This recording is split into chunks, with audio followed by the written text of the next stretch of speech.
Reading aloud to Good Night Owl.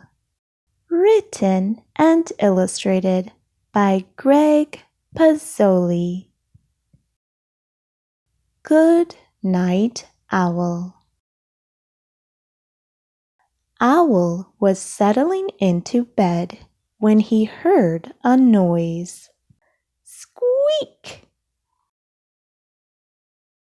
It was a tiny sound, no louder than a whisper.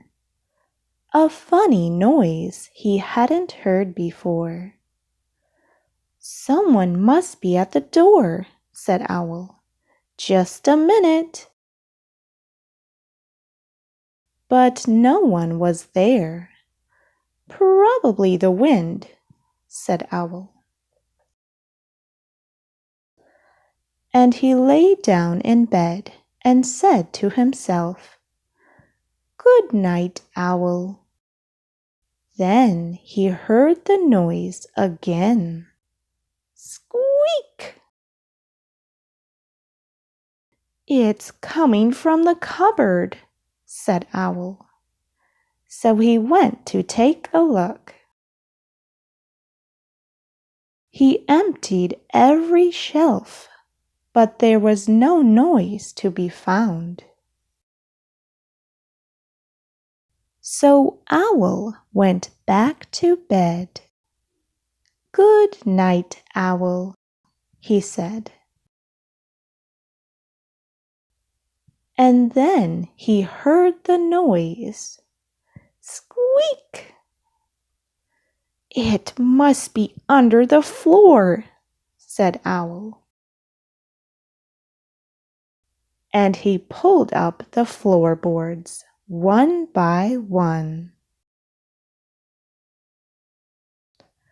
But he didn't find the noise, so Owl went back to bed.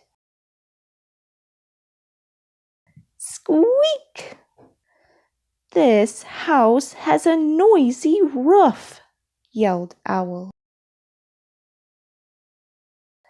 And he took down the roof. "There," said Owl, "no more noise."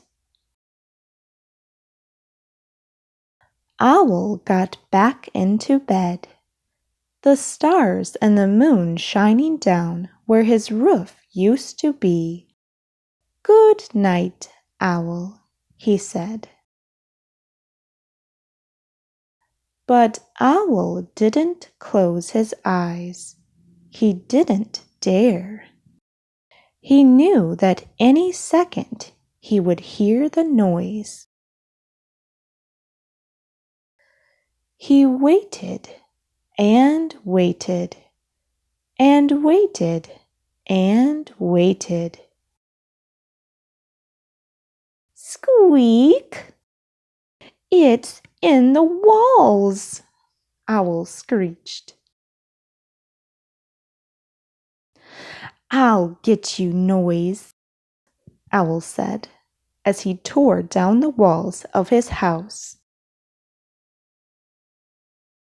But he found nothing. The cupboard was empty. The floorboards were pulled up, and the roof was pulled down, and the walls were gone. Owl went back to bed and said, "Good night, Owl." And then he saw the noise. Squeak! Owl smiled. He said, "Good night, noise." And they went to sleep. The end. I hope you enjoyed this story. For more books read aloud, please don't forget to subscribe. Thank you and have a lovely day.